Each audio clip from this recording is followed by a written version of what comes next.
President Trump's fresh wave of airstrikes in Yemen's Houthi rebel-held areas killed at least 31 people and wounded over 100, according to the Houthi-run health ministry's latest statistics, who also say that most of the casualties were children and women.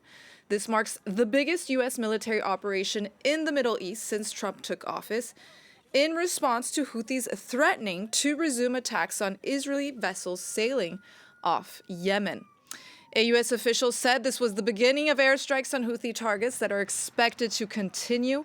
And on his Truth Social, Donald Trump also warned Iran, the Houthis' main backer, that it needs to immediately halt support for the group, saying America will hold Iran fully accountable for any of their actions. Let's take a listen to Iran's reaction. The Islamic Republic has no role in setting the national or operational policies of any part of the resistance front, including the Houthi movement. Ansar Allah of Yemen. We will respond to any threat, if it becomes actual, with a tough, decisive and devastating response.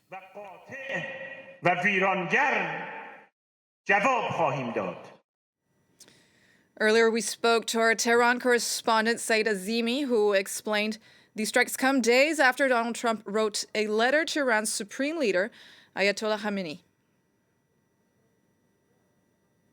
Saying that the letter from Donald Trump to Iran's supreme leader, Ayatollah Khamenei, is not all roses and flowers with a taste of diplomacy. It contains a lot of threats with respect to Iran. And one of these threats, I'm told by many informed sources in Tehran, is that Iran should stop supporting its regional proxies, namely the Houthis and the Iraqi militia. The most strange reaction came from the IRGC commander-in-chief's statements this morning, who said that Iran is not supporting the Houthis in Yemen, and the Houthis make independent choices.